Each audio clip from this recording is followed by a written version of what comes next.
সম্মানিত বারশালা ইউনিয়নের বাবর অ্যান্ড কোম্পানির পাওনাদারের কাছে আমরা সকলে একত্রিত হয়ে বাবর পাম্পে আমাদের সকলের এক দাবি, বাবর পাম্পে দেখাইয়া আমাদের বারশালা ইউনিয়নের কাছ থেকে কামরুজ্জামান সুজন উনি আমাদের কাছ থেকে ইট বিক্রি বাবদ প্রায় 3 কোটি টাকা নিয়েছে।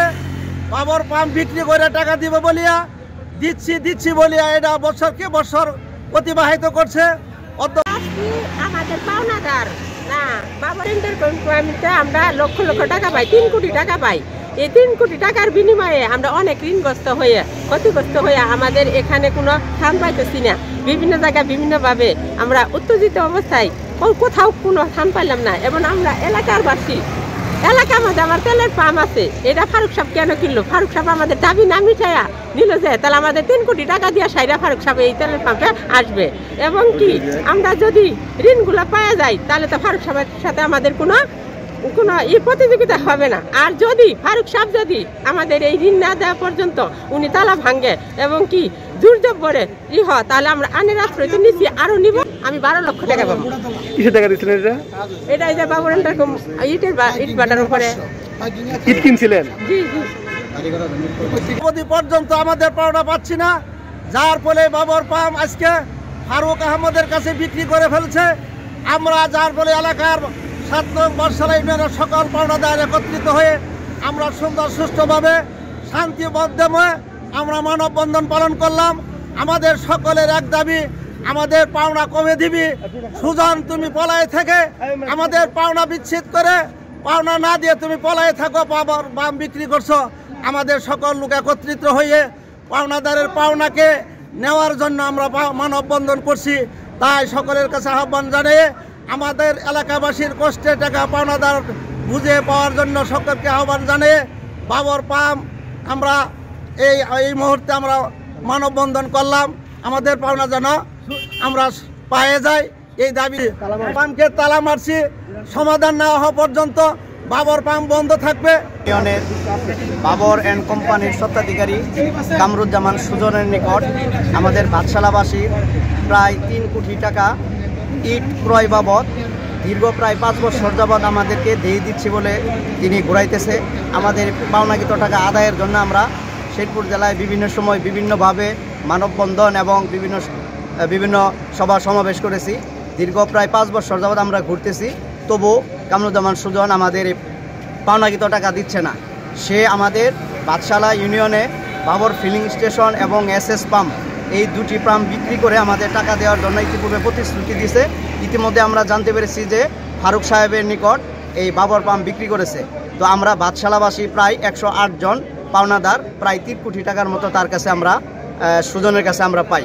তো আমরা বাদশালাবাসী আজকে এই শান্তিপূর্ণ মানববন্ধনের মাধ্যমে আমরা আমাদের পাওনাকৃত টাকা আদায়ের জন্য আমরা চেষ্টা করতেছি এবং তার নিকট দাবি জানাচ্ছি।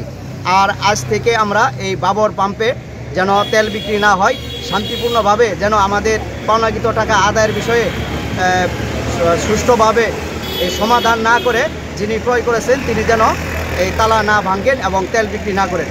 পরিশেষে ধন্যবাদ জানিয়ে আমরা ইটের জন্য টাকা দিছিলাম, আমাদের মানে ডকুমেন্ট আছে, ওইখানে সই দিয়ে আমাদের কাছ থেকে টাকা নিছি। আমরা এই বাবর পাম্প এই পাম্পে আমি আমার টাকা দিচ্ছি, আমি 5 লক্ষ টাকা দিচ্ছি এই পাম্পে। আমার টাকা নিচে নিয়ে এসে ডকুমেন্ট দিচ্ছে যে কোনো টাইমে আমরা টাকা চাইলে তার কাছে টাকা পাবো। আর 5 বছর থেকে 2019 সাল থেকে মনে হয় গন্ডগোল লাগছে না। আমরা বিভিন্নভাবে বিভিন্ন মিটিং করতে গেছি, আমাদের আশ্বাস দিচ্ছে যে টাকা দেওয়ার জন্য সব বিক্রি করবে, তার যত কিছু আছে সব সম্পদ বিক্রি করে আমাদের টাকা দেওয়ার কথা। কিন্তু সে পলায় ঘুরতেছে, ঘুরার পরে তারা তো অনেক কেস মামলা তো তারা ধরার পরে সে যাবি না যায় এখন লুকায় জমি বিক্রি করতেছে আর আমাদের টাকা দেয় না। আমাদের বাড়ির কাছ থেকে তারা জমি বিক্রি করে যাবে আর আমাদের পাওনা দিবে না, তাহলে সেটা আমাদের ব্যবস্থা করতে হবে না। তার জন্য আমরা সবাই মিলে মানববন্ধন করছি।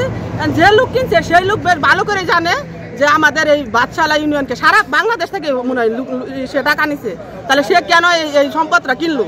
কিনার আগে সে জানলো না যে তার এলাকার যে লোক আছে তারা ধরবে, তারপরেও কেন কিনলো? সে যখন কিনছে তাহলে তার খেসারত তাকেই তো দিতে হবে। আপনি কত টাকা দিচ্ছেন? আমি 5.5 লক্ষ টাকা পাই তার কাছে। কিসের উপর দিচ্ছেন টাকা? টাকা ইট সম্পদ দেখে দিছি। ইট কিনছিলেন? ইট কিনছিলাম এটার বলেই।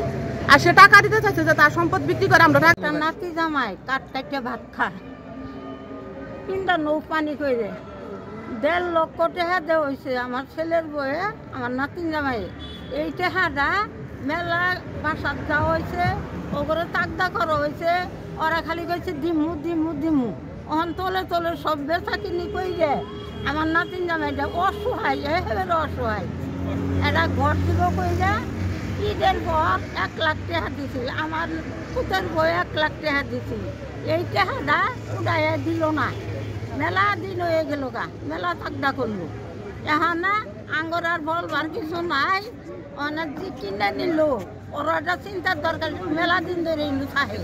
তাহলে তো কবার হয়তো বলো অমুক অমুক যে টাকাটা পায় উঠানেও, তাহলে আঙ্গরে জানাই এই কামটা করা হইলো না, বলে আমি মাটিটা কিনে নিতেছি, এখন আন্ধারা লেনদেন পায়।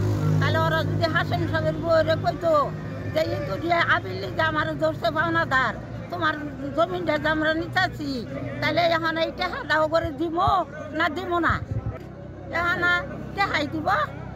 সকল পাওনাদার, বাদশালা পাওনাদার বিন্দু, আমরা দীর্ঘ 5-7 বছর যাবৎ এই বাবর অ্যান্ড কোম্পানির কাছে এই বাদশালা ইউনিয়নের প্রায় 2.5 থেকে 3 কোটি টাকা আমরা পাই। এরা বিভিন্ন সময় পাম্প দেখাইছে যে পাম্প বিক্রি করে টাকা দেবো, বিভিন্ন সময় দেখাইছে আমরা বাসা বিক্রি করে টাকা দেবো, ঠিক আছে। এইভাবে আমাদেরকে 5 বছর ধরে, আজ না কাল, কাল না পরশু, 90 বছর এমনি বইরা আজকে আমাদেরকে 5 বছর ধরে ঘুরাইতেছে। ইতিমধ্যে এই বাবর পেট্রোল পাম্প আমাদেরকেও বলছে যে বাবর পেট্রোল পাম্প বিক্রি করে তোমাদেরকে টাকা দেবো, কিন্তু বাবর পেট্রোল পাম্প শুনতেছি যে ব্যাংকের মাধ্যমে ফারুক এন্টারপ্রাইজ নিয়ে নিচ্ছে। এখন ফারুক এন্টারপ্রাইজ আপনি নিয়ে নিছে, ওরা বলতেছে যে আমরা 1 টাকাও পাই নাই। বাবর পাম্প দেখে যে আমরা এলাকাবাসী টাকা দিচ্ছি, তাহলে আমরা এলাকাবাসী কই যাবো? আমরা এলাকাবাসী পুলিশ প্রশাসনের কাছে, আর্মি প্রশাসনের কাছে, এসপি মহোদয়ের কাছে আমাদের একটাই দাবি, আমাদেরকে টাকা দিয়ে উদ্ধার করে দিবেন আপনারা।